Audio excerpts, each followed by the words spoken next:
You got to realize football is an attitude. The will to win means nothing without the will to prepare. So when you ask me if I came in the league now, would I play fullback and would I still have success? And my answer is absolutely yes. Why? Because I believe that I'm special. Why? Because I believe that I'm legendary, Coop. Legendary.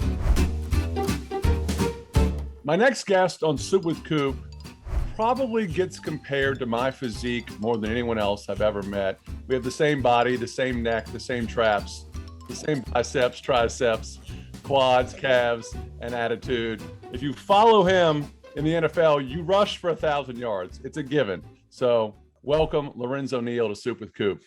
How you doing, buddy? Soup with Coop. I am looking forward to this interview. I'm excited about it. And God, when I got the opportunity, I said, why not? Why not Soup with Coop? I love it. Love the show. I love some good soup. I'm excited to see what you got in plan for me. You know, you requested onion soup. When I think of Lorenzo Neal, I think of him eating, like baked potato soup or something. I didn't know you're an onion guy. I'm an onion guy. Everyone talks about, onions, the chicken soup, and they talk about the potato soup and the steak soup that's just, that's so full of just, the big hearty soups that everyone likes. But for me, you got to have that onion. Something about that onion, Coop, is just amazing. You think about it, the position I played, the fullback position. It's unappreciated. They don't talk about it a lot. My soup's nice and hot, by the way, too, Coop. Oh, is it? Oh yeah. What are you going with? I see you got a little. What do you?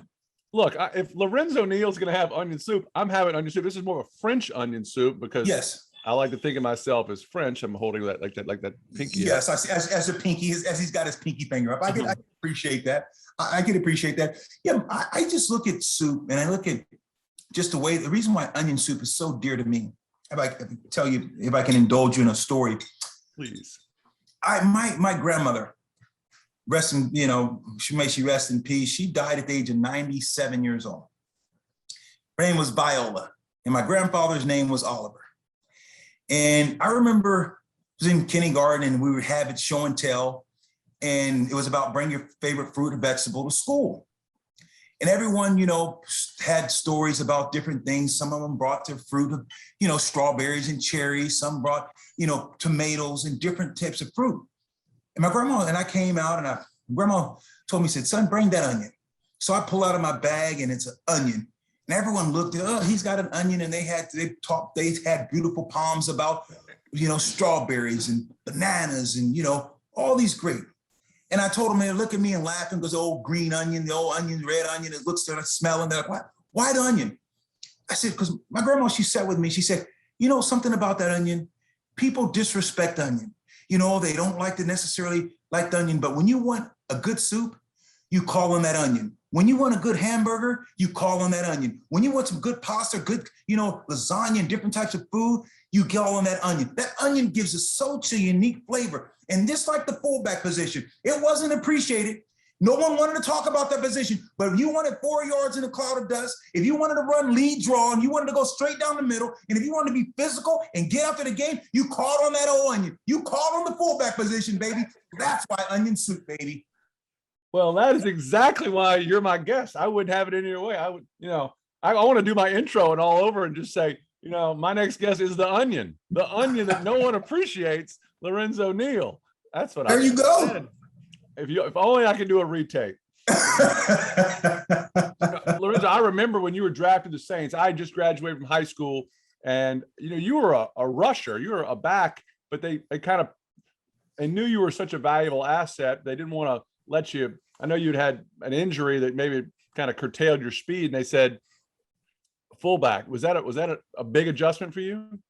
It was a huge adjustment because, in high school, you're running the ball all the time. So played fullback and played, fullback in college. But with Jim Sweeney, we ran that West Coast offense. So it was two backs. So I still had 1,000 yards. So I got to run the ball a lot at Fresno State as well. So when I came in the league, they quickly saw that I could not just a fullback, but they saw that I could run the ball. So they would have me go single back, and I was dotting the I, and I was playing a lot of, using me as a fullback, but using me mostly as a runner as well. In the first several games, I was leading the league in rushing, and I broke my ankle.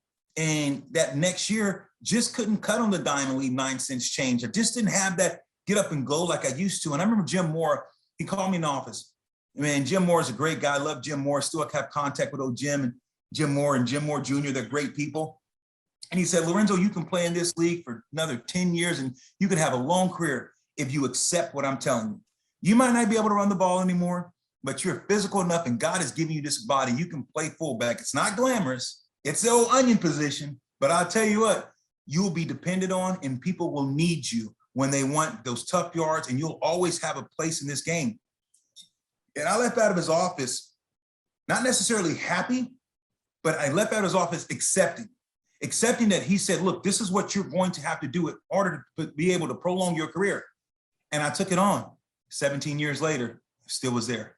Amazing career. Lorenzo, I'd be curious if you were a young rookie coming in now and they had that same, do you think you get that same conversation? Do you think it's a luxury now for a guy to pivot to fullback? Because it's hard to name fullbacks this day and age. It is. And if I could do it all over again, I'll tell you what, I would have played linebacker. I was All-American in high school. I averaged 16 tackles a game. I actually was recruited at Fresno State to play defense. So I would have stayed on the defensive side of the ball. I never would have wanted to glamour. I would have been on defense. But yes, if I came into the league right now, and even though it's a spread type of offense and it's 5 wides and it's all the different things they do, you have to make room. See, opportunity is never lost, it's given to someone else. Coop, just like that's why I have Coop, have soup with Coop. You understand, you said, let me get my niche. Let me have that. You gonna come on, Coop, and have a little soup? Let's make this happen. I say, come on to the field and come see what Lowe can do on the field at the fullback position. I will make it happen. And that's the difference. You got to realize football is an attitude. The will to win means nothing without the will to prepare. So when you ask me if I came in the league now, would I play fullback and would I still have success? And my answer is absolutely yes. Why? Because I believe that I'm special. Why? Because I believe that I'm legendary, Coop. Legendary. I love it. I love having legends on this show. I'm very flattered that you're here. Would you say also that at times, maybe if you were on the cusp of maybe not making the team, that you think you made the team because what a great locker room guy you were? Yeah, I do. I think a lot of it has to do with attitude and locker room and just tough guys. Football's a physical sport. And I look at guys, you look at the league and everyone talks about the fullback position. Yes, it's a dying breed, but you look at San Francisco, a guy like Cal Juszczyk, you see what he's able to do at the fullback position. You look at Kansas City, even though they don't run a lot of 2-backs, they have one, the Raiders. So there is a fullback still in the game, but it's the way that you lead. It's the way when you come out to practice and you look for the biggest and toughest guy and you run and you go after that linebacker and you show that you put him on the, you find a way to make yourself valuable. You find a way to make yourself not just wanted, but needed, because everyone wants that shiny car. But what do you really need? You need a car to get you to point A and point B. And so, yes, a lot of it had to do with the physical attribute that I brought to the game, but also, like you said, the attitude, the locker room, going ahead and showing guys how to lead, being the first one in the locker room, being the first one in the weight room, being the first one out to practice, doing the extra things, doing those things. That's how you build success. That's how you build chemistry, is being a leader. Leadership isn't given, it's earned. Lorenzo, feel free to have some soup while I'm talking here, but it's kind of interesting now when you look in the players who are now coaching, a lot of times the superstars are the ones that, obviously they make so much money sometimes they don't want to necessarily go back and be a coach. It's hard. The commitment is amazing, but you have some linebackers and capable some linemen, but not the real marquee, highest paid guy.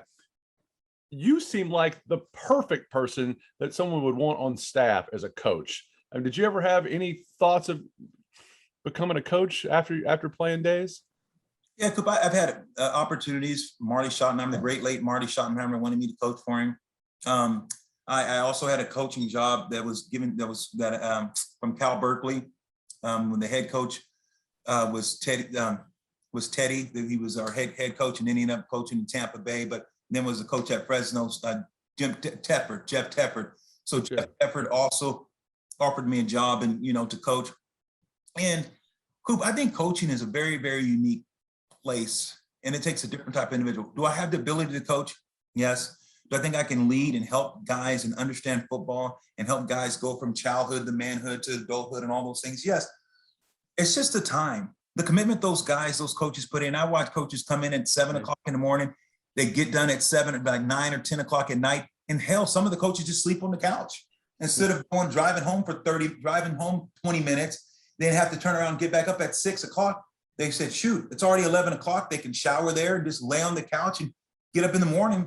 So it's a very, very tough job. And I watch these coaches, the hours and the commitment that they put in and what they have to do in order to, because it's a very, very tough job. And, you know, the NFL stands for not for long, and coaches the same thing. The carousel goes around. And so it's something that that's one of the things that hindered me, because watching the time that they put it in. So I wanted to spend more time with my kids. With Caesars Sportsbook and Casino, every bet earns with Caesars Rewards. That means whether you win or lose, you're always earning towards perks like free stays at iconic Caesars properties, game tickets, dining, and more. And if you haven't started yet, here's a reminder. Your first bet is on Caesars, up to $1,250. Download the app with promo code OMAHAFULL and place your first bet. If you win, congrats. If you don't, you'll get it back as a free bet. You mentioned not for long, and one stat that pops up when you're looking at your bio is the quickest pin on a wrestling match. Not for long was how long that guy wrestled you. I feel sorry for this chump that had to wrestle you back in California. Tell me about your wrestling career, and that particular match was just still, I think it's still a state record. I don't know what it was. Is 8 seconds, 4 seconds? I don't know how fast it was. But you know what? The guy was looking for to take a nap. He just wanted to, you know what? I made a promise with him. I said, hey, look, at that time I'm in high school. So I said, hey, I'll pay you, you know, $5 in high school is a lot of money, right? At that time. So let me pin you really quick. So, I just got lucky. I'm a country boy, Coop. I'm raised in Lemoore, California. Raised in a country town. I grew up every morning, have to get up at 4:30, drive down to the pig pen, hog farm, had raised hogs and pigs and chickens and goats and cows. So I would have, so when the cows, people don't understand, when the cows have the babies, you take the calves and you take them out from the mother and you put them in these stalls and you have to hand feed them bottles because they'll get stomped or it's wet. They'll, you know, in the mud, they can die. They get trampled by their cows. So I had to feed the calves, hand feed bottles to the calves, slop hogs, give them their feed, get done by 7:30, and still go to school. Go to school, sometimes even get up earlier, Coop, because I had wrestling practice sometime early in the morning, go and smell like hog and poop and cow poop. And no wonder you pinned that guy in 8 seconds. He's exactly, so bad. Exactly. I was a sneaky boy. And then shower and go to school, go to practice, and come back home, Coop, and do it again twice a day because those cows, they had to eat. And then on Friday nights, Coop, I think I averaged 14 tackles a game, averaged over 100 yards a game. I was California Athlete of the Year. I would run for 100 yards, you know, get 16 tackles a game. And you know what my dad would say? Instead of getting up at 4 o'clock, my dad would tell me at 7 o'clock on Saturdays, rise and shine. Those cows don't care how many yards you ran for, boy, last night. Come on, let's go. So I had to go ahead and make it to the league. I was like, I cannot do this the rest of my life. No way, not me. Now, when you made it to the league, were your parents super proud of you and supportive and come to the games? How did that work? Absolutely. I was so blessed to have two parents that were married over 50 years. And, you know, my dad went home, you know, in July 6th, 2016. And, but he was a great man. He taught me what work ethic is. You know, my grandparents, Viola and Oliver, our family's from Fort Worth, Texas. And this is for those listeners out there, because now we live in a world that's different. We live in a world that's constantly changing. And I just want people to know that you still have opportunity and hope. And if you can look up, you can get up. Don't let your condition dictate your position in life. My grandmother and grandfather, there's a guy named Cunningham. He would drive a truck and he would bring families from Texas out to California. California was another big ag place. And it was a place called the Island District where a lot of the blacks stayed kind of in like a convolute, where it was kind of like a little home where everyone stayed, kind of a compound, and a lot of black families. So my grandparents and 5 of the brothers at the time, because one of my Uncle Joe wasn't born yet, and my Aunt Bernice, they came out on a truck, you know, on the back of a truck, and sometimes they switch turns coming inside the car truck and stuff, but he had a kind of wagon and truck that was covered. And he would bring families out for like $100 or so. They would come out to California. So the family came out to Cali. My grandmother got a job and she was a supervisor. She was, they chop cotton. So you get paid by how much cotton you would pick and you would have to weigh it. So my grandmother gave me a lot of, and this was one of those stories my grandmother gave me when I was graduating. I was Valley Player of the Year. I was League Player of the Year. I was Central Valley Player of the Year. I was Northern California Athlete of the Year. And I was California Athlete of the Year. Yes, your boy, I beat out Michael Chain, tennis player. Your boy, I beat out Curtis Conway, Quincy Watts, all those guys, Willie McGinnis. I beat all those guys for Athlete of the Year. And so my grandma, she sat down and she had an old beat up station wagon. She said, don't worry, son, I ain't gonna give you the station wagon. I was like, oh, thank you. And so she started telling me this story, Coop, of how they came out. And she told me how she picked cotton and she was a supervisor. And she had like 25 people under her. And she was telling me that she was pregnant with my Uncle Joe.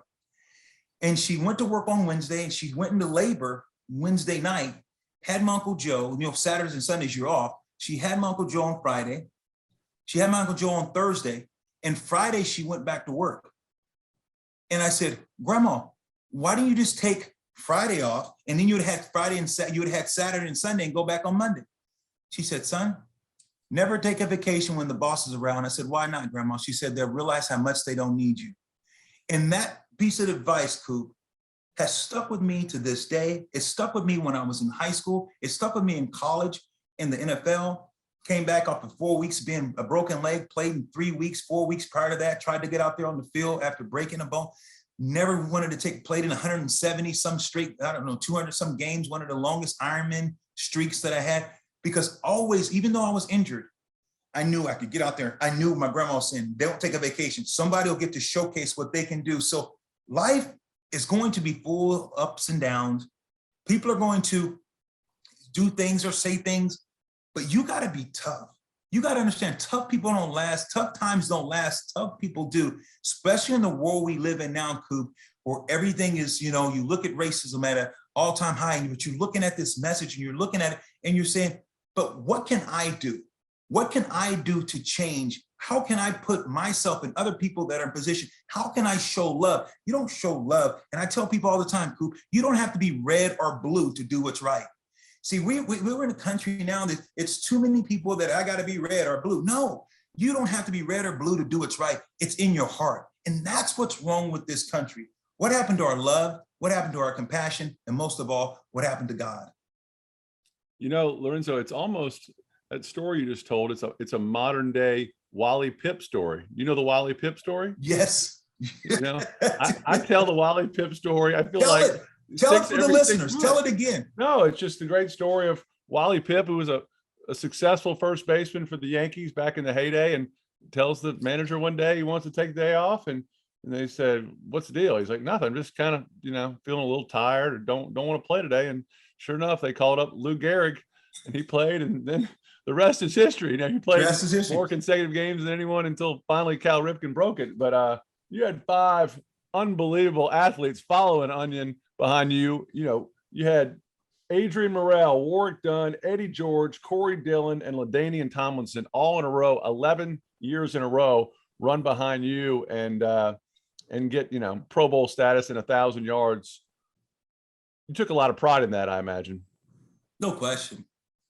I think when you look at it and think about the position that I played and seeing those guys and watch those guys go to Pro Bowl and watch one of them get inducted to the Hall of Fame. And I think that Eddie George is deserving of the Hall of Fame as well. And you look at Warwick Dunn, what he's had an amazing career. I was blessed. Those guys made me look good. Just like I made them look good, they made me look good. But it was something that I took a lot of pride in. I took a lot of pride in making sure that I did my job.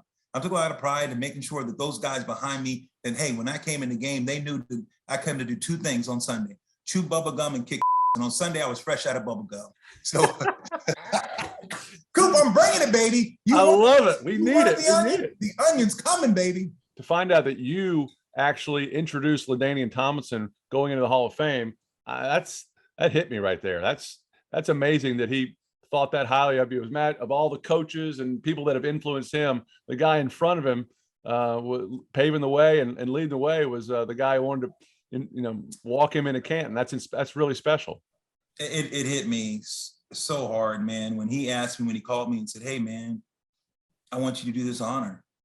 I was taken away. I was taken back. I mean, there's so many guys. He could have had Drew Brees. He could have had Marty Schottenheimer, could have had his brother, his mother, and he chose me. And I'm so grateful. LaDainian Tomlinson he's a way better person than he is player. You could imagine that. I used to say, if you see the back of 2-1, it's too late. If he was even, he was leaving. Just a phenomenal guy who had so much to give. One of my sisters, her name is Twyla. She was a down baby, born with Down syndrome. And she loved LaDainian.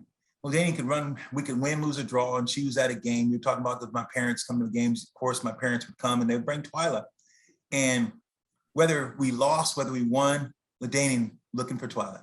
And Twyla was looking for him. She's like, where's LaDainian? I love him. I want to marry him. He's my boyfriend. So it was always, I said, Portia's not going to have that, his wife. And it was just always where he would just go out of the way to make sure Twyla's okay. And we go over to the Pro Bowl and she comes and he's taking pictures with her, walking with her. And when you have a guy like that so many people are wanting you, demanding your time and your energy, but him going out of the way to see someone special like that, he'll always be indebted in endearment to LaDainian.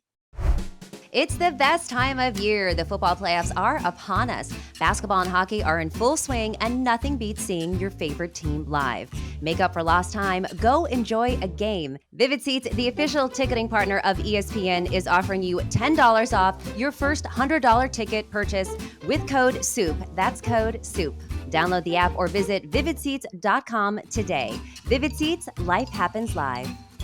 On the show, we're always fortunate to have great players, and I love to talk to people about their nemesis, who they, in your case, who you met in the hole, what linebackers you had to go up against, or what corner had to go, receivers or linemen going against guys. But in your career, who were a couple guys that gave you all you wanted?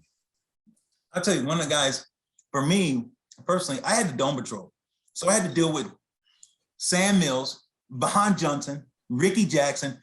At practice, those guys would absolutely tear me up. So training camp comes.